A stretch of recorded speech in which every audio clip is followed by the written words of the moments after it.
Hello నమస్తే అందరికీ good afternoon. అమ్మ న్యూస్ ప్రేక్షకులకు స్వాగతం. అయితే ఈ రోజుల్లో చాలా మంది చాలా డబ్బులు సంపాదిస్తున్నారు, అనేకంగా సంపాదిస్తున్నారు, లక్షల్లో సంపాదిస్తున్నారు. అయినప్పటికీ కూడాను డబ్బులు సంపాదించగలుగుతున్నారు కానీ ఆరోగ్యాన్ని సంపాదించుకోలేకపోతున్నారు. మరి ఆరోగ్యం పట్ల ఎంత శ్రద్ధ వహించాలి అనేది అందరికీ తెలిసిన విషయమే. కానీ అయినా కూడా నెగ్లెక్ట్ చేస్తూ వస్తున్నారు. అసలు ఎక్కడ మంచి ట్రీట్మెంట్ దొరుకుతుందో తెలీదు. కొన్ని సమస్యలు ఎక్కడ వదిలించుకోవాలి, ఎలాంటి పరిష్కారాలు తీసుకోవాలో తెలీదు. సో ఇంత డబ్బు సంపాదించినప్పటికి కూడా దాని పరిష్కారం ఎలాంటి జబ్బుకు, ఎలాంటి వ్యాధికి ఎలా నయమవుతుంది అనేటువంటి విషయం చాలా మంది ప్రజలకి తెలీదు. డబ్బులు మట్టికి సంపాదిస్తుంటారు. సో ఈరోజు మనం హెల్త్ గైడెన్స్ కోసం ఆర్జీఆర్ హెర్బల్ హాస్పిటల్స్ నుంచి డాక్టర్ నిఖితా రెడ్డి మనతో పాటు లైవ్లో ఉన్నారు. మనం కొన్ని విషయాలు వారిని అడిగి తెలుసుకుందాం. ఎలాంటి చికిత్స అనేటువంటి తీసుకోవాలనేటువంటి విషయాలు మనం అడిగి తెలుసుకుందాం. హలో అండి, నమస్తే నిఖితా గారు. వెల్కమ్ టు అమ్మ న్యూస్. Thank you. ఓకే అండి, ఆర్జీఆర్ హెర్బల్ హాస్పిటల్స్ ఇది ముఖ్యంగా అలోపతి, హోమియోపతికి విభిన్నంగా హెర్బల్ ఖచ్చితంగా ఏమంటారు, అది మన చెట్ల నుంచి తైలాలు తీయడం కానీ, నాడి పట్టుకొని చెప్పడం కానీ పెట్టింది పేరు అంటారు. సో మీ హాస్పిటల్లో ఏది స్పెషల్గా చేస్తూ ఉంటారు? దేనికి స్పెషల్ ట్రీట్మెంట్ ఇస్తూ ఉంటారు? మా హాస్పిటల్లో అనేక దీర్ఘకాలికమైన వ్యాధులన్నిటికీ మేము శాశ్వత పరిష్కారం అనేది ఇస్తామండి. మెయిన్గా వచ్చేసి మేము ఇక్కడ సోరియాసిస్, థైరాయిడ్, ఆర్థరైటిస్, మోకాళ్ళ నొప్పులు, రుమటాయిడ్ ఆర్థరైటిస్, ఇంకా చాలా రోజులుగా బీపీ, షుగర్, థైరాయిడ్ వీటన్నిటితో బాధపడుతున్న వాళ్ళందరికీ కూడా శాశ్వతమైన పరిష్కారం ఇస్తుంది RGR herbal hospitals. Actually arthritis అని మీరు మాట్లాడారు. ఇందులో ఆర్థరైటిస్ అంటే ఏంటి, అందులో ఎన్ని టైప్స్ ఉంటాయి? ఓకే, ఆర్థరైటిస్ అంటే వచ్చేసి జాయింట్ ఇన్ఫ్లమేషన్ అండి. మన బాడీలో ఎటువంటి జాయింట్స్ స్పేసెస్ ఎక్కడైతే ఉన్నాయో అక్కడ అన్నిట్లోనూ వాపు అనేది కనిపిస్తూ ఉంటుంది. సో ఈ ఆర్థరైటిస్ కండిషన్స్ అనేవి మనకి చాలా రకాలుగా ఉంటాయి. అందులో ఒకటి వచ్చేసి ఆస్టియో ఆర్థరైటిస్ వచ్చేసి ఏజ్ రిలేటెడ్గా వస్తున్న ఒక ఆర్థరైటిస్ కండిషన్. ఇంకొకటి సోరియాటిక్ ఆర్థరైటిస్, మనకి ఏదైతే చర్మవ్యాధి సోరియాసిస్ వస్తుందో దానికి మనము సరిగ్గా ట్రీట్మెంట్ తీసుకోకుండా దాన్ని అలానే నెగ్లెక్ట్ చేస్తూ ఒక 10 years తర్వాత అది కాస్త మన ఎముకలకు అనేది పాకుతుంది. అలా పాకడం వల్ల వచ్చేదే సోరియాటిక్ ఆర్థరైటిస్. ఇంకొకటి గౌటీ ఆర్థరైటిస్లో ఏమవుతుందంటే మన బాడీలో యూరిక్ యాసిడ్ లెవెల్స్ అనేవి ఎక్కువ అవుతాయి. దీనివల్ల గౌటీ ఆర్థరైటిస్ వస్తుంది. ఇంకొకటి రుమటాయిడ్ ఆర్థరైటిస్ ఒకటి ఉంటుంది. ఈ రుమటాయిడ్ ఆర్థరైటిస్ వచ్చేసి ఆటో ఇమ్యూన్ డిసీజెస్ వల్ల వచ్చే ఒక ఆర్థరైటిస్ కండిషన్. యాక్చువల్లీ ఇప్పుడు మీరు రుమటాయిడ్ ఆర్థరైటిస్ అని చెప్పారు. ఈ రుమటాయిడ్ ఆర్థరైటిస్ అంటే ఇది ఎలా వస్తుంది, ఒకవేళ వస్తే ఎలా కనుక్కోవాలి, ఏమేమి లక్షణాలు కనిపిస్తాయి? ఓకే, రుమటాయిడ్ ఆర్థరైటిస్ దీన్ని అలోపతి సైన్స్ వాళ్ళు వచ్చేసి ఆటో ఇమ్యూన్ డిసీజ్ కింద చెప్తారు. కానీ మన ఆయుర్వేదం మాత్రం రుమటాయిడ్ ఆర్థరైటిస్ని ఆమవాత కింద కన్సిడర్ చేసుకొని ఉంటుంది. నార్మల్గా ఒక హ్యూమన్ బాడీ అనేది 3 దోషాస్ వాత, పిత్త, కఫతో తయారు చేయబడి ఉంటుంది. అలానే 7 ధాతుస్తో బాడీ మొత్తం బిల్డప్ అయి ఉంటుంది. లైక్ రస, రక్త, మాంస, మేధో, అస్థి, మజ్జ అండ్ శుక్ర ధాతువులతో బిల్డప్ అయి ఉంటుంది. సో మనం తీసుకున్న ఆహారం ఏదైతే ఉంటుందో ఆ ఆహారం కాస్త రసంగా మారి అది రక్తాకి, మాంసంకి, మేధ, అస్థి అంటేనే మన జాయింట్స్, మన బోన్స్, వీటన్నిటికీ పోషణ అనేది ఇస్తుంది. సో ఈ రుమటాయిడ్ ఆర్థరైటిస్ కండిషన్లో ఏమవుతుందంటే చాలామంది ఆహారం అనేది అంటే ఇంతకుముందు తీసుకున్న ఆహారం అరగక ముందే మళ్ళీ ఆహారం తీసుకుంటారు. ఇలా తీసుకోవడం వల్ల వాళ్ళకి ఇండైజెషన్ అనేది ఉంటుంది, సరిగ్గా అరుగుదల ఉండదు. కొందరిలో అసలు డైజెస్టివ్ పవర్ అనేది చాలా తక్కువగా ఉంటుంది. వాళ్ళు తిన్నది అసలు సరిగ్గా అరగదు. వాళ్ళకి ఆకలి వేస్తుంది, తింటారు, కానీ అరుగుదల అనేది ఉండదు.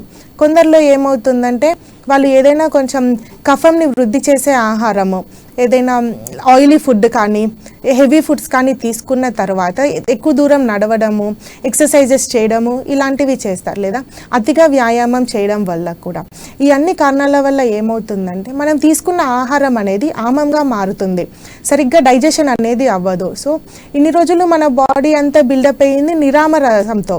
ఈ నిరామరసం ప్లేస్లో ఆమరసం అనేది మన బాడీకి వెళ్తుంది. కాబట్టి మన బాడీస్కి అంతట్లోనూ ఇప్పుడు ఆ నిరామరసం, ఆమరసంనే రస, రక్త ధాతువులకి, మాంసధాతు, అస్థి ధాతుకి ఇచ్చేస్తుంది. అలా డిఫరెంట్ సైట్స్ ఆఫ్ ద బాడీలో లాడ్జ్ అవ్వడం వల్ల ఏదైతే సైట్ లాడ్జ్ అయ్యిందో అక్కడ ఆమరసం అనేది డిసీజ్ని మేనిఫెస్ట్ చేస్తూ ఉంటుంది. దీన్ని అలోపతి సైన్స్లో ఎలా కన్సిడర్ చేస్తారు అంటే సేమ్గా ఉంటుంది, కానీ కొంచెం మోడిఫైడ్ టర్మ్స్లో ఉంటాయి.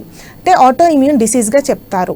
అంటే మన ఇమ్యూన్ సిస్టమ్ అనేది ఎప్పుడు మన బాడీని బయట యాంటీజెన్స్ నుంచి ప్రొటెక్ట్ చేస్తూనే ఉంటుంది. కానీ కొందరిలో మాత్రం ఏమవుతుందంటే ఈ ఇమ్యూన్ సిస్టమ్ అనేది బయట మన బోన్ సెల్స్ పైన లేదంటే బోన్కి సరౌండింగ్ టిష్యూస్ పైన కణాల పైన వ్యతిరేకంగా పనిచేస్తుంది. ఇలా వ్యతిరేకంగా పనిచేయడం వల్ల అక్కడ ఇన్ఫ్లమేషన్ అనేది స్టార్ట్ అవుతుంది. సో ఇలా అంటే WBC అనేది మన రక్తం నుంచే కనిపిస్తుంది. మనకి మన ఇమ్యూన్ సిస్టమ్ అనేది పనిచేసేదే రక్త కణాల నుంచి. సో రెండింటికి సేమ్గా కనెక్ట్ చేసి చెప్తారు. ఇందాక మీరు నిరామరసం అండ్ ఆమరసం అని చెప్పారు. అసలు నిరామరసం అంటే ఏంటి, ఆమరసం అంటే ఏంటి? పూర్తిగా డైజెస్ట్ అయిన మెటీరియల్ని నిరామరసంగా వెళ్తుంది, మన బాడీకి మంచిగా ధాతు పోషణని ఇస్తుంది. సో మనం హెల్దీ ఇండివిజువల్ లైఫ్ లీడ్ చేయబోతున్నాం. కానీ నార్మల్ ఇప్పుడు ఆమరసం అనుకోండి, ఆమం అనేది ఉంది ఇండైజెస్ట్, అంటే టాక్సిన్స్తో కూడుకున్న ఆహారం అని అనొచ్చు. టాక్సిన్స్ లేనిది, టాక్సిన్స్తో ఉన్నది. అంటే ఇప్పుడు ఈ ఆర్థరైటిస్ వీటి యొక్క లక్షణాలు ఎలా ఉంటాయండి? వచ్చే ముందు మనకు తెలుస్తూ ఉంటుంది కదా మన. ఓకే, రుమటాయిడ్ ఆర్థరైటిస్ యొక్క లక్షణాలు ఏముంటాయంటే వాళ్ళకి అసలు డైజెస్టివ్ పవర్ అనేది చాలా తక్కువగా ఉంటుంది, ఆకలి అనేది వేయకుండా ఉంటుంది, లేదా ఒకవేళ తీసుకున్న ఆహారం అనేది సరిగ్గా అరగకుండా ఉంటుంది. ప్రతి ఒక్క చిన్న జాయింట్స్లో కూడా నొప్పి అనేది ఎక్కువగా ఉంటుంది. సూది పెట్టి పొడుస్తున్నట్టుగా నొప్పి వస్తుంది. ఇంకా బాడీ మొత్తం తిమ్మిర్లు వస్తున్నట్టుగా ఉంటుంది. చిన్న జాయింట్స్ అయినా కానీ పెద్ద జాయింట్స్ అయినా కానీ ఎక్కడైనా వాపులు అనేవి ఉంటూనే ఉంటాయి. బాడీ మొత్తం పట్టేసినట్టుగా అనిపిస్తుంది. వీళ్ళలో చాలా వరకు మనం మలబద్ధకం అనేది చూస్తాము. అండ్ రుమటాయిడ్ ఆర్థరైటిస్లో మనకి ముఖ్యంగా కనిపించే లక్షణం వచ్చేసి మార్నింగ్ స్టిఫ్నెస్. మార్నింగ్ లేచిన తర్వాత బాడీ మొత్తం పట్టేసినట్టుగా అనిపిస్తుంది, కదిలించడానికి చాలా ఇబ్బందిగా ఉంటుంది. కానీ వాళ్ళు అలానే లేచి కొంచెం పని చేస్తున్న కొద్దీ, ఎండ పెరుగుతున్న కొద్దీ వాళ్ళకున్న లక్షణాలన్నీ తగ్గుతూ వస్తాయి. స్టిఫ్నెస్ అనేది రిలీవ్ అయిపోతుంది, నొప్పి అనేది తగ్గిపోతూ ఉంటుంది. కొంచెం వాళ్ళలో టైర్డ్నెస్ అనేది కూడా ఎక్కువగా అనిపిస్తుంది. కొందరిలో ఏమవుతుందంటే చేతులు కూడా వంకర్లు పోతాయి. మరి చిన్న చిన్న జాయింట్స్ ఇక్కడ మొత్తం ఎక్కువగా వాపులు కనిపిస్తాయి, వంకర్లు పోతాయి. వాళ్ళు ఒక గ్లాస్ ఆఫ్ వాటర్ తీసుకోవడానికి కూడా దాన్ని కూడా లేపడానికి ఇబ్బందిగా అనిపిస్తుంది. చేతులు కాళ్ళు తిమ్మిర్లు వస్తూ ఉంటాయి. దీన్ని కనుక ఇలానే మనం ఫర్దర్గా నెగ్లెక్ట్ చేస్తూ ఉంటే, దీనికి ప్రాపర్ ట్రీట్మెంట్ తీసుకోకుండా ఈ రుమటాయిడ్ ఆర్థరైటిస్ అనేది కాస్త మన హార్ట్కి, లివర్కి ఇలా కూడా పాకే ఛాన్సెస్ ఉంటాయి. ఇది ఫ్యాటల్ ఖచ్చితంగా అవుతుంది. ఓకే, ఇప్పుడు ఈ ఆర్థరైటిస్ వాటికి మీరు మీ హాస్పిటల్లో ఎలాంటి ట్రీట్మెంట్ అందిస్తున్నారండి? ఓకే, రుమటాయిడ్ ఆర్థరైటిస్కి కానీ లేకపోతే ఎటువంటి ఆర్థరైటిస్కి అయినా కానీ మనకి జాయింట్స్లో కానీ వీటన్నిటిలో ఇన్ఫ్లమేషన్ అనేది ఉంటుంది, వాపులు అనేవి ఉంటాయి. సో మేము ఇచ్చే మెడిసిన్స్ ఎలా ఉంటాయంటే అన్నీ మేము ప్లాంట్ ఎక్స్ట్రాక్ట్ మెడిసిన్స్ మాత్రమే ఇస్తాము. సో ఈ మెడిసిన్స్ మీ బోన్స్కి సపోర్టివ్గా ఉంటాయి, కాల్షియం సప్లిమెంటేషన్గా ఉంటాయి. మా మెడిసిన్స్ మీరు వాడుతున్న ఒక వన్ మంత్ మెడిసిన్స్ మేము డోస్ ఇచ్చామనుకోండి, మీరు వాడుతున్న 7 days నుంచే మీకు వాపులు అనేవి తగ్గుతూ ఉంటాయి, స్టిఫ్నెస్ రిలీవ్ అయిపోతుంది. వీళ్ళలో మేము జనరల్గా మీరు బయట ఆల్రెడీ పరీక్షలు చేయించుకొని ఉంటారు, లైక్ యాంటీ-CCP కానీ, రుమటాయిడ్ ఆర్థరైటిస్ ఫ్యాక్టర్ కానీ, లేదంటే ESR లెవెల్స్ కానీ పాజిటివా నెగిటివా ఇలాంటివన్నీ పరీక్షలు చేయించుకొని ఉంటారు. సో మీరు మా దగ్గర కోర్స్ ఆఫ్ మెడిసిన్స్ స్టార్ట్ చేయడం నుంచి ఆ తర్వాత మీరు ప్రతి నెల మీరు టెస్ట్ అనేవి చేయించుకోవచ్చు. మీ ESR లెవెల్స్ అనేవి నార్మల్గా ఉంటాయి. మీ రుమాటిడ్ ఫ్యాక్టర్ కూడా ఒక కోర్స్ ఆఫ్ మెడిసిన్ వాడిన తర్వాత నెగిటివ్ వస్తుంది. యాక్చువల్లీ ఇప్పుడు ట్రీట్మెంట్ ఇస్తూ ఉంటారు, అంటే దానికి పలానా ఇంత అని కోర్స్ ఉంటుందా? లైక్ 3 months 2 months లేకపోతే 2-3 sittings-లో నయమైపోతుందా? అలా మేము ఇక్కడ వాళ్ళు ఎలా ఉంటుందంటే లైక్ కొంతమంది వచ్చేసి ఒక 20 years ఉంటుంది వాళ్ళకి అంతే, అండ్ వాళ్ళు ఒక 1 year నుంచి మాత్రమే బాధపడుతున్నారు. అలాంటి వాళ్ళు మెడిసిన్ యూజ్ చేస్తున్న స్టార్టింగ్ నుంచి తగ్గించుకోవచ్చు, వెంటనే వాళ్ళకి 1 weekలోనే రిజల్ట్ అనేది తెలుస్తూనే ఉంటుంది. కొందరు ఏజ్ ఎక్కువగా ఉంటుంది, లైక్ 40-50 years ఉంటాయి, అండ్ వాళ్ళు ఒక 10 years 15 years నుంచి ఈ రుమటాయిడ్ ఆర్థరైటిస్ అనే కండిషన్తో బాధపడుతున్నారు. అలాంటి వాళ్ళకి ఒక 1 month ఆఫ్ మెడిసిన్స్ ఇస్తాము. దాంతోపాటు మేము ట్రీట్మెంట్స్ కూడా అడ్వైస్ చేస్తాము. ఈ రుమటాయిడ్ ఆర్థరైటిస్కి వర్మ థెరపీ అనేది ఉంటుంది. ఇది సిద్ధా మెడిసిన్కి మాత్రమే చాలా ఫేమస్ అయిన థెరపీ. ఈ థెరపీ చేయించుకున్న వాళ్ళు చాలా మొత్తము రుమటాయిడ్ ఆర్థరైటిస్తో ఎఫెక్ట్ అయిన అన్ని జాయింట్స్ నార్మల్ అయిపోతాయి. మా దగ్గర ఎలాంటి పేషెంట్స్ ఉంటారంటే ఒక 20 నుంచి 30 years ఏజ్ గ్రూప్లో ఉంటారు. వాళ్ళకి మొత్తం అన్ని జాయింట్స్ ఎఫెక్ట్ అయిపోయి ఉంటాయి. వాళ్ళ దవడ భాగంలో ఉన్న ఎముకలకి కూడా ఎఫెక్ట్ అయిపోయి మాట్లాడడానికి కూడా ఇబ్బంది పడుతూ ఉంటారు, తినడానికి కూడా ఇబ్బందిగా ఉంటుంది. అలాంటి వాళ్ళు కూడా వచ్చి మా చెన్నైలో ఉన్న IP థెరపీస్ తీసుకొని మొత్తం వర్మ థెరపీస్ అనేవి చెన్నైలో అవైలబుల్గా ఉంటాయి. ఈ ట్రీట్మెంట్ తీసుకున్న తర్వాత నార్మల్గా మాట్లాడుతూ ఉంటారు. వాళ్ళు ఇంకా అసలు వీళ్ళకి ఇంతకుముందు రుమటాయిడ్ ఆర్థరైటిస్తో ఎఫెక్ట్ అయిన వాళ్ళు వీళ్ళేనా అన్నంత తేడా కనిపిస్తూ ఉంటుంది. ఓకే, ఇప్పుడు రుమటైడ్ ఆర్థరైటిస్ ఎవరికైతే ఉంటుందో కంపల్సరీగా మీరు ఇన్ని సిట్టింగ్స్లో ఇన్ని మంత్స్లో అనేటువంటి చేస్తూ ఉంటారు, ట్రీట్మెంట్ ఇచ్చేస్తూ ఉంటారు. ఇప్పుడు 20 నుంచి 40 ఇయర్స్ లోపు వాళ్ళకు జల్దీ క్లియర్ అయిపోతుంది అని చెప్పారు. ఒకవేళ 90 ఇయర్స్ అలా ఉండే వాళ్ళు చాలా ఇబ్బంది పడుతూ ఉంటారు, ఈ మోకాల నొప్పులే కానీ జాయింట్ పెయిన్స్తో కానీ. అంత ఏజ్ వాళ్ళను కూడా మీరు ట్రీట్మెంట్ చేయగలుగుతారా? ఇది వరకు లాగా నడవగలుగుతారా వాళ్ళు ట్రీట్మెంట్ తర్వాత? చాలా మంది ఉంటారండి, లైక్ ఒక 80 ఇయర్స్ క్రాస్ అయ్యి ఉంటాయి. వాళ్ళు ఎన్నో రోజుల నుంచి బీపీ, షుగర్, థైరాయిడ్ ఇలాంటి వ్యాధులతో బాధపడుతూనే ఉంటారు. అండ్ అలాంటి వాళ్ళు సర్జరీ స్టేజ్ వరకు వెళ్ళుంటారు, కానీ వాళ్ళ బాడీ సహకరించదు, ఎందుకంటే బీపీ, షుగర్ అనేది కంట్రోల్డ్గా ఉండదు వాళ్ళకి.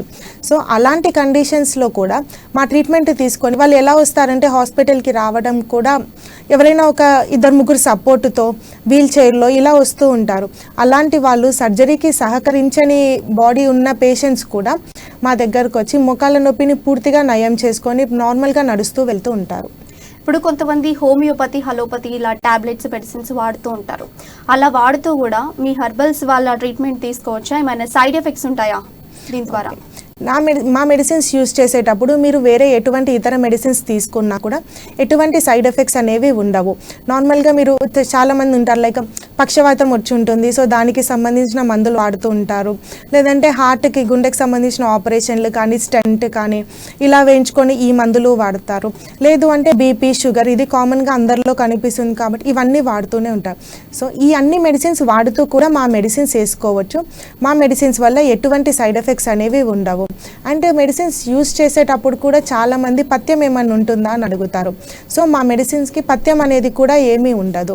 మేము ఇచ్చే మెడిసిన్స్ అంతా ప్యూర్లీ ప్లాంట్ ఎక్స్ట్రాక్ట్ మాత్రమే. ఈ మెడిసిన్లో ఎటువంటి సల్ఫర్ కానీ, మినరల్స్ కానీ ఇవేవి మేము కలపము.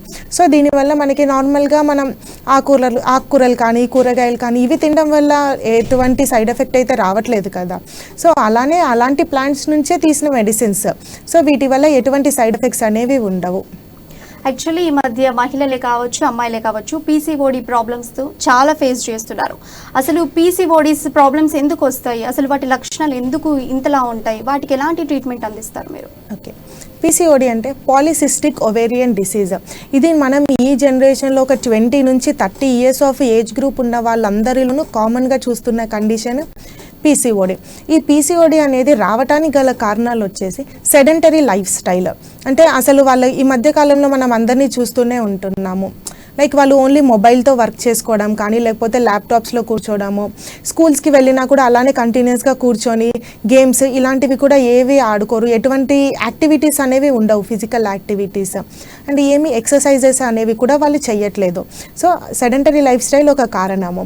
అండ్ హార్మోనల్ ఇంబ్యాలెన్స్, చాలామందికి స్ట్రెస్ రిలేటెడ్గా వస్తుంది ఈ హార్మోనల్ ఇంబ్యాలెన్స్ అనేది. కొందరిలో థైరాయిడ్ రిలేటెడ్ ఇష్యూస్ కూడా ఉంటున్నాయి. ఈ థైరాయిడ్ అనే హార్మోన్ సరిగా రిలీజ్ అవ్వకపోవడం వల్ల కూడా పీసీఓడి అనే కండిషన్ మనకి రెగ్యులర్గా కనిపిస్తూ ఉంటుంది.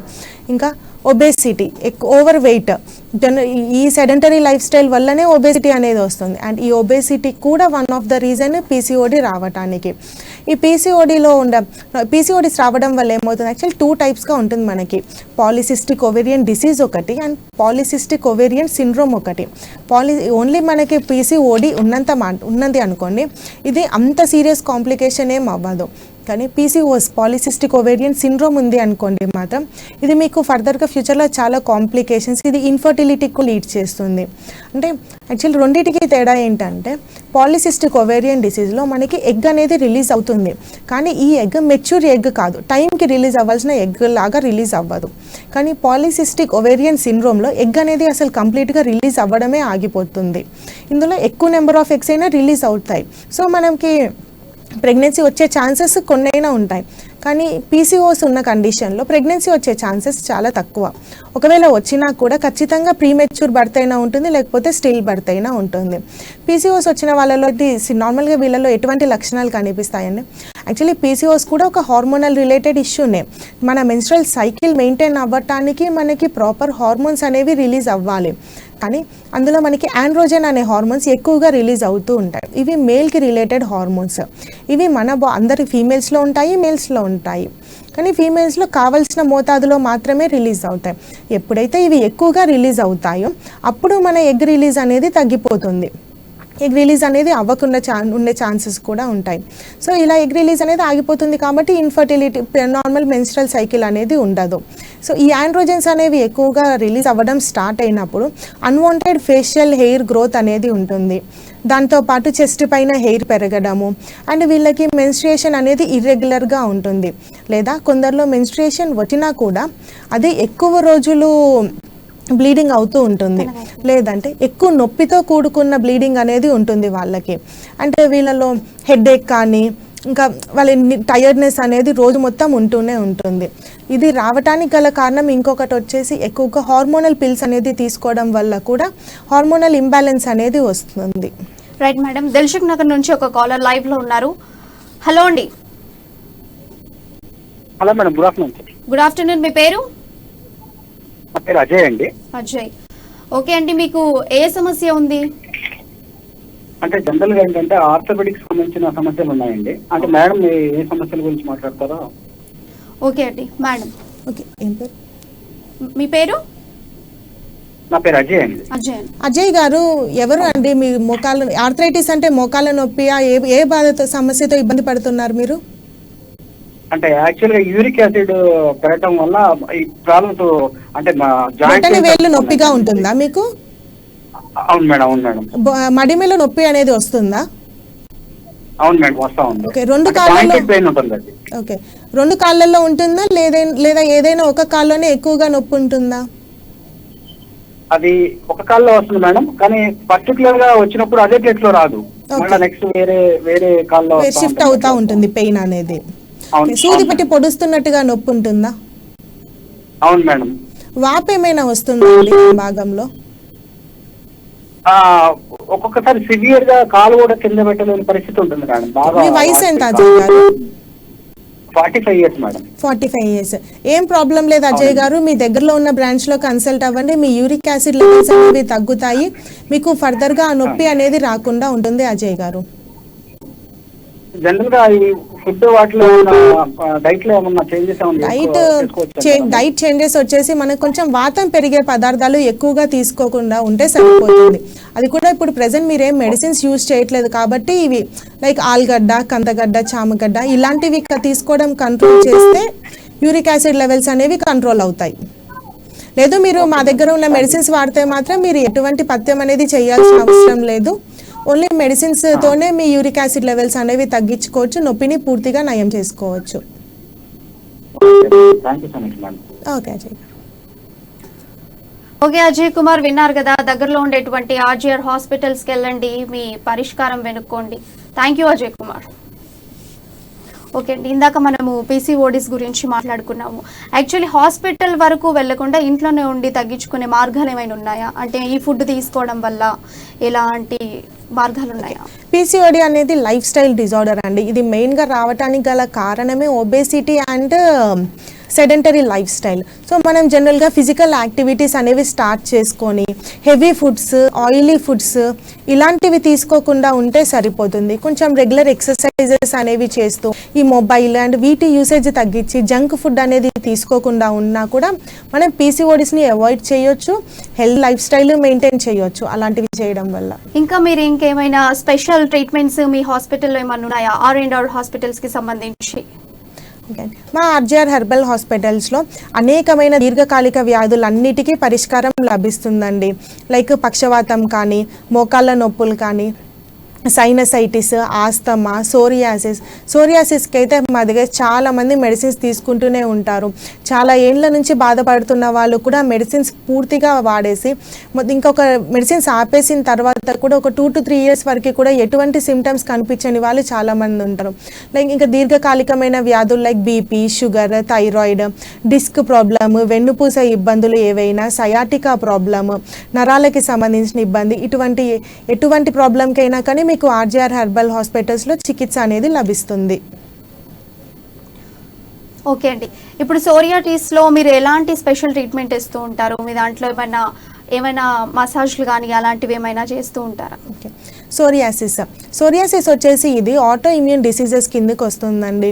ఎలా అయితే రుమటైడ్ ఆర్థరైటిస్ ఇమ్యూన్ సిస్టమ్ని ఫెయిల్ చేసి ఎముకలకు ఎఫెక్ట్ చేస్తుందో సేమ్ వే సోరియాసిస్లో ఏమవుతుందంటే మన ఇమ్యూన్ సిస్టమ్ అనేది మన బాడీని ప్రొటెక్ట్ చేయకుండా స్కిన్ సెల్స్ పైన వ్యతిరేకంగా పనిచేస్తూ ఉంటుంది. సో ఇలా స్కిన్ సెల్స్ పైన వ్యతిరేకంగా పనిచేయడం వల్ల స్కిన్ సెల్స్ అనేవి ఎక్కువగా ఉత్పత్తి చెందుతూ ఉంటాయి. అలా ఉత్పత్తి చెందిన స్కిన్ సెల్స్ అని పొట్టులాగా రాలిపోయి కింద పడిపోతూ ఉంటాయి. సో ఈ స్కిన్ ఇలా ఉండడం వల్ల ఏమవుతుందంటే వీళ్ళకి ఎక్కువ బాడీ మొత్తం మచ్చలుగా కనిపిస్తుంది. ఆ మచ్చలు అనేవి నల్లటి మచ్చలైన అవ్వచ్చు, తెల్లగా అయినా రైట్ మేడం, ఉంటుంది. మన స్వాతి లైవ్ లో ఉంది. హలో స్వాతి. హలో అండి. హలో అండి స్వాతి. గుడ్ ఆఫ్టర్నూన్ అండి. ఎక్కడి నుంచి కాల్ చేస్తున్నారు? ఉప్పల్ అండి. ఉప్పల. మీకు ఎలాంటి సమస్యలు ఉన్నాయండి? నాకు కాల్ సర్జరీ అయింది, బోన్. ఓకే. 1.5 month అవుతుంది.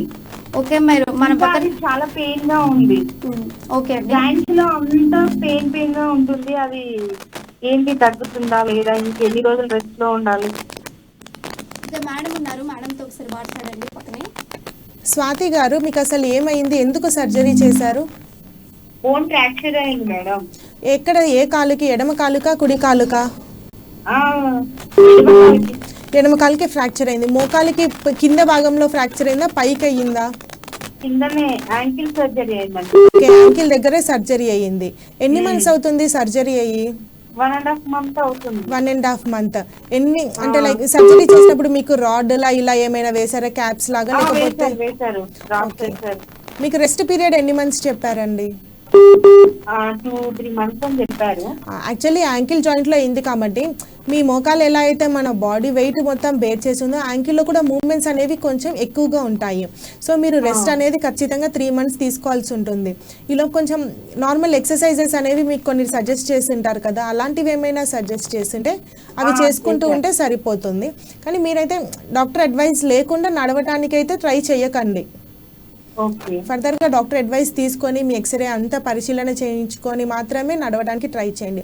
లేదు అంటే ఒకసారి మీ దగ్గరలో ఉన్న బ్రాంచ్లో కలిసి డాక్టర్తో మాట్లాడి కూడా వెళ్ళొచ్చు, మీకు ఎటువంటి ఇబ్బంది ఉండదు. ఓకే ఓకే స్వాతి, విన్నారు కదా మేడం చెప్పారు కదా, డాక్టర్ చెప్పినట్టు చేయండి, పరిష్కారం లభించింది. ఓకే, థ్యాంక్ యూ అండి స్వాతి.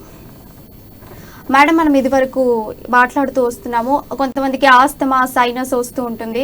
అసలు యాక్చువల్లీ ఆస్తమా అంటే ఏంటిదండి, సైనస్ అంటే ఏంటిది? ఆస్తమాని మనం ఎలా చూడొచ్చు, సైనస్ని ఎలా చూడొచ్చు? ఇవి రెండింటి మధ్యలో డిఫరెన్స్ ఏంటి? ఈ రెండింటికి ఎలాంటి లక్షణాలు ఉంటాయి? Okay, asthma, sinusitis. ఆస్తమా వాయునాళాల్లో ఇబ్బంది ఏదైనా ఒక ఎఫెక్ట్ అవ్వడం వల్ల వచ్చేది మనకి asthma condition. And sinus condition వచ్చేసి మనకి తలలో ఉన్న సైనస్ స్పేసెస్ ఎఫెక్ట్ అయితే వచ్చేది సైనసైటిస్ కండిషన్. ఆస్తమాకి సైనస్కి మనకి సిమ్టమ్స్ అనేవి చాలా డిఫర్ అవుతూ ఉంటాయి. ఆస్తమా కండిషన్లో మనకి ఊపిరితిత్తులు అనేవి పూర్తిగా ఎఫెక్ట్ అయిపోయి ఉంటాయి, లేదంటే మనం ఊపిరి పీల్చుకునే యొక్క ప్యాసేజ్ కానీ అవన్నీ వాచిపోయి ఉంటాయి, దాంట్లో ఎక్కువగా మ్యూకస్ అనేది చేరిపోయి ఉంటుంది. అండ్ ఆస్తమా కండిషన్లో ఊపిరితిత్తులకి చుట్టుపక్కల ఉన్న మజిల్స్ ఏవైతే ఉంటాయో అవి కూడా స్టిఫెన్ అయిపోయి ఉంటాయి. సో ఆస్తమా ఉన్న వాళ్ళందరిలోనూ మనం ఛాతి భాగంలో పట్టేసినట్టుగా అనిపిస్తుంది. వాళ్ళకి షార్ట్నెస్ ఆఫ్ బ్రెత్ అనేది ఉంటుంది, అంటే ఊపిరి అనేది వెంటనే పీల్చుకుంటూ ఉంటారు, అంటే వాళ్ళలో దగ్గు అనేది కనిపిస్తుంది. ఇంకా పిల్లి కూతలు అనేవి ఎక్కువగా మనము ఆస్తమా ఉన్న వాళ్ళలోనే చూస్తూ ఉంటాము. కానీ సైనసైటిస్ కండిషన్ వచ్చేసరికి సైనసెస్ అనేవి ఇన్ఫెక్ట్ అయిపోతూ ఉంటాయి. ఈ సైనస్ వచ్చేసి మనకి మన హెడ్లో ఉండే ఎంటీ క్యావిటీస్, ఇవి ఎంటీగా ఉన్నప్పుడు మాత్రమే మనము మన తలని అటు ఇటు ఫ్రీగా కదిలించడానికి అనేది అవుతుంది. ఎప్పుడైతే ఈ సైనస్ ఎంటీగా లేకుండా ఫ్రీక్వెంట్ అకరెన్స్ ఆఫ్ కోల్డ్తో కానీ ఏదైనా ఒక బ్యాక్టీరియల్ ఇన్ఫెక్షన్తో కానీ ఇలా రావటం వల్ల ఈ సైనసెస్లో మ్యూకస్ అనేది ఎక్కువగా చేరుతుంది. ఈ మ్యూకస్ అనేది మొత్తం చేరడం వల్ల వాళ్ళకి తలంతా బరువుగా అనిపిస్తూ ఉంటుంది. అండ్ వీళ్ళలో మనం పోస్ట్ నాసల్ రిప్ అనేది చూస్తూ ఉంటాము సైనసైటిస్ ఉన్న కండిషన్లో. అంటే ఏదైతే తలలో ఆ స్పేసెస్లో మనకి ఆ క్యావిటీస్లో చేరిన మ్యూకస్ అంతా మన గొంతులోకి జారుతూ ఉంటుంది. ఇలా ఉండడం వల్ల గొంతులో అడ్డుపడుతూ ఉంటుంది. సో వీళ్ళలో మనము కంటిన్యూస్గా దగ్గు అనేది చూస్తూ ఉంటాము. అండ్ ఈ సైనసైటిస్తో ఇన్ఫెక్ట్ అయిన వాళ్ళు కొంచెం చలిగాలికి వెళ్ళినా కూడా కంటిన్యూస్గా ముక్కు కారుతూ ఉంటుంది, తల ఎప్పుడూ తిరుగుతూనే ఉంటుంది. ఈ సైనసైటిస్లో వచ్చే సిమ్టమ్స్ ఎలా ఉంటాయంటే ఏ మన పార్ట్ అయితే ఎఫెక్ట్ అయిందో దానికి రిలేటెడ్గా సిమ్టమ్స్ అనేవి కనిపిస్తూ ఉంటాయి. అండ్ వీళ్ళలో కూడా కొందరిలో మనకి పిల్లి కూతలు అనేవి వినిపిస్తూ ఉంటాయి. అండ్ ఈ రెండిట్లోనూ ఖచ్చితంగా మనకి రోగ నిరోధక శక్తి అనేది చాలా తక్కువగా ఉంటుంది. సో మనం రోగ నిరోధక శక్తి అనేది పెంచుకోవడానికి సరిపడా మెడిసిన్స్ అనేది తీసుకోవాల్సి ఉంటుంది. అండ్ మీకు ఆర్జీఆర్ హెర్బల్ హాస్పిటల్స్లో సైనసైటిస్కి వచ్చేసి నస్యం అని ఒక పంచకర్మ థెరపీ చేస్తారు. ఇది చేయించుకోవడం వల్ల మీ సైనసెస్ నార్మల్గా మీ నస్యం వచ్చేసి నాసల్ స్పేసెస్లో మనము ఆయిల్ అనేది ఇన్స్టిల్ చేస్తారు. ఇలా చేయడం వల్ల ప్రతి ఒక్క క్యావిటీకి ఆ ఆయిల్ అనేది చేరుతుంది. అక్కడ ఉన్న మ్యూకస్ అంతా బయటికి తీస్తుంది. మీకు ఫర్దర్గా మ్యూకస్ అనేది ప్రొడ్యూస్ అవ్వకుండా చేస్తుంది. మేడం మనకు ఇప్పుడు ఒక కాలర్ రెడీలో ఉన్నారు, తీసుకుందాం. హలో హలో హలో అండి, మీ పేరు? నా పేరు నాగపూరి శరత్ బాబు మేడం. ఓకే అండి, మీరు ఎక్కడి నుంచి కాల్ చేస్తున్నారు? ములుగు డిస్ట్రిక్ట్ విలేజ్ ఇన్ఛార్జ్ నుండి మాట్లాడుతున్నాను. ఓకే అండి, మనకు పక్కనే డాక్టర్ ఉన్నారు, మీ సమస్య ఏంటో ఆవిడకి షేర్ చేయండి, పరిష్కారపోదండి. మేడం తీసుకోండి. బాబు గారు చెప్పండి, ఏంటి సమస్య? Good afternoon madam. Good afternoon sir, చెప్పండి. మేడం మా మదర్కి మోకాల నొప్పులు, డెస్క్ ప్రాబ్లం ఉన్నాయి మేడం. ఓకే, మీ మదర్కి మోకాళ్ళ నొప్పులు అంటున్నారు. వయసు ఎంత ఉందండి తనకి? వయసు 60 చేంజ్ ఉంది. 60 60 సంవత్సరాలు ఉంటుంది మేడం. ఓకే, గర్భసంచి ఆపరేషన్ ఏమన్నా చేయించారా? అయింది మేడం. ఎన్ని ఇయర్స్ అవుతుంది గర్భసంచి ఆపరేషన్ అయ్యి? ఒక 8 years అవుతుంది మేడం. ఓకే, జనరల్గా ఏమవుతుందంటే గర్భసంచి అనేది తీసిన తర్వాత ఆడవాళ్ళలో వాళ్ళకి బోన్స్కి స్ట్రెంథనింగ్కి సరిపడా హార్మోన్స్ అనేవి రిలీజ్ అవ్వవండి. దీనివల్ల వాళ్ళకి కాల్షియం ఇన్సఫిషియన్సీ డెఫిషియన్సీ అనేది ఉంటుంది. సో దానివల్లనే తనకి మోకాళ్ళ నొప్పులు వచ్చుండొచ్చు. అంటే డిస్క్ ప్రాబ్లం అని కూడా అంటున్నారు. సో నొప్పి అనేది మెడ భాగంలో ఉంటుందా లేకపోతే నడుం భాగంలో వస్తుందా? నడుము మేడం. డెస్క్ నడుం భాగంలో. నడుము నుంచి కాళ్ళకి నొప్పి లాగుతున్నట్టుగా ఉంటుందా? అవును మేడం. సయాటికా ఇబ్బంది అని ఎప్పుడైనా డాక్టర్ని కలిస్తే చెప్పారా మీకు? ఇది వరకు డాక్టర్ దగ్గరికి వెళ్ళాను మేడం. మా మదర్ని తీసుకొని వెళ్ళాము. ఓకే, వెళ్తే మెడిసిన్ రాసి ఇచ్చారు. ఓకే, ఏం పర్లేదండి. ఎముకల అరుగుదల ఉండడం వల్ల మాత్రమే ఈ నొప్పి వచ్చింది. మీరు దగ్గరలో ఉన్న ఆర్జీఆర్ హెర్బల్ హాస్పిటల్ బ్రాంచ్లో డాక్టర్ని కన్సల్ట్ అవ్వండి.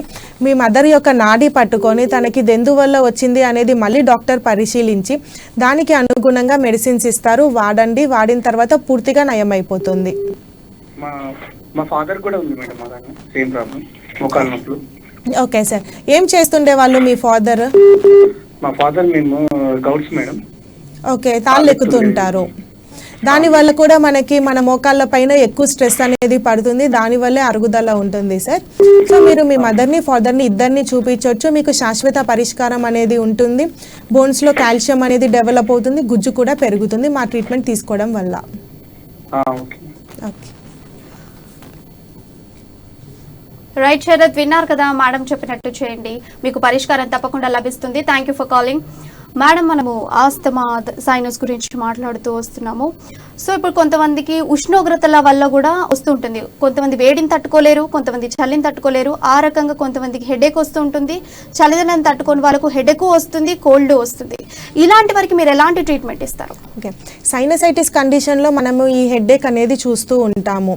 లైక్ టెంపరేచర్కి ఎక్స్పోజ్ అవ్వగానే తలనొప్పి రావటము, లేదా ఎండ పెరుగుతున్న కొద్దీ కొందరికి తలనొప్పి అనేది తగ్గుతూ ఉంటుంది.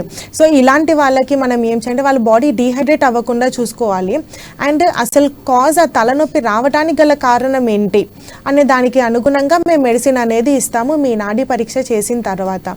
సో దట్ ఒకసారి మీకు ఆ తలనొప్పి అనేది పూర్తిగా నయమైన తర్వాత మీరు మళ్ళీ నార్మల్గా టెంపరేచర్స్కి ఎక్స్పోజ్ అయినా, కోల్డ్కి ఎక్స్పోజ్ అయినా కానీ మీకు తలనొప్పి అనేది రాకుండా ఉంటుంది. ఓకే, వాటికి ఇంకా ఎలాంటి స్పెషల్ ట్రీట్మెంట్స్ అందిస్తూ ఉంటారు మీ దగ్గర నుంచి? అంటే ఎస్పెషల్లీ ఇది ఫర్ హెర్బల్స్ కదా మ్యామ్, హోమియోపతి అలోపతి లాకు కాకుండా ఇది కంప్లీట్గా డిఫరెంట్గా. సో ఇంకెలాంటి స్పెషల్ ట్రీట్మెంట్స్ ఇస్తారు?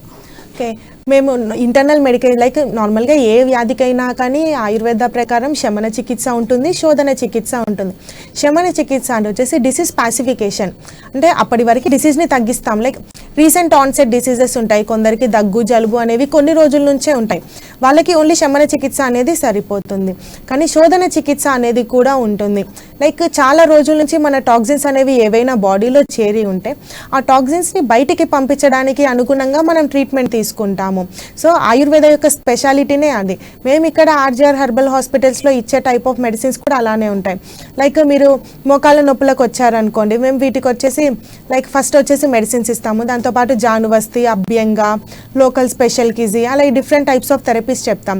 ఆస్తమాతో వచ్చారు, వీళ్ళకి మేము నస్య కానీ శిరోధార కానీ ఇలాంటివి అడ్వైస్ చేస్తాం. లేదు సోరియాసిస్తో వచ్చారు, సోరియాసిస్లో వచ్చి ఇంటర్నల్గా గట్టు మొత్తం క్లీన్ అయ్యేలా మీకు కోలాన్ హైడ్రోథెరపీ అనేది మీకు ఆర్జీఆర్ హెర్బల్ హాస్పిటల్స్లో మాత్రమే లభిస్తుంది. సో ఈ ట్రీట్మెంట్ తీసుకోవడం వల్ల కూడా మీరు సోరియాసిస్ని పూర్తిగా నివారించవచ్చు. కషాయ దార అనేది కూడా ఉంటుంది, ఎందుకంటే సోరియాసిస్ రావడానికి గల కారణం స్ట్రెస్ ఒక రీజన్. సో ఈ స్ట్రెస్ని తగ్గించడానికి మనం కషాయ దార ఇలా డిఫరెంట్, పక్షవాతం వచ్చిన వాళ్ళు ఉంటారు, వీళ్ళకి మొత్తం కాళ్ళకి చేతులకి సప్లై చేసే నరాలన్నీ చచ్చుబడిపోయి ఉంటాయి. ఇలాంటి వాళ్ళకి కూడా మేము నావరకిజీ అని ఇలా ట్రీట్మెంట్స్ చేసి వాళ్ళ అన్ని నరాలు యాక్టివేట్ అయ్యేలా చేయగలుగుతాము ఆర్జీఆర్ హెర్బల్ ట్రీట్మెంట్స్ వల్ల. Call okay madam. సరే, చూసారు కదండి ఈరోజు స్పెషల్ హెల్త్ ప్రోగ్రామ్. సో ఎవరికైతే ప్రాబ్లమ్స్ ఉంటాయి, ఎవరికైతే హెల్త్ విషయంలో చాలా రోజుల నుంచి బాధపడుతూ ఉంటారో ఇక్కడ అన్ని రకాల ప్రాబ్లమ్స్కి కూడా సొల్యూషన్ అనేది ఖచ్చితంగా దొరుకుతుంది. దగ్గరలో ఉండేటువంటి ఆర్జీఆర్ హెర్బల్ హాస్పిటల్స్ని ఖచ్చితంగా విజిట్ చేయండి. మీది ఎంత దీర్ఘకాలికటువంటి సమస్య అయినప్పటికీ కూడా వాళ్ళు వెన్నంటే ఉండి మీకు సిట్టింగ్స్ వేస్తూ మంత్లీ కోర్సులు ఇస్తూ అన్ని రకాల ప్రాబ్లమ్స్కి సొల్యూషన్ అనేది చూపిస్తారు. ఖచ్చితంగా ఆర్జీఆర్ హాస్పిటల్స్ని విజిట్ చేయండి, మీకు ఉండేటువంటి ప్రాబ్లమ్స్కి సొల్యూషన్ దక్కించుకోండి. Thank you for watching.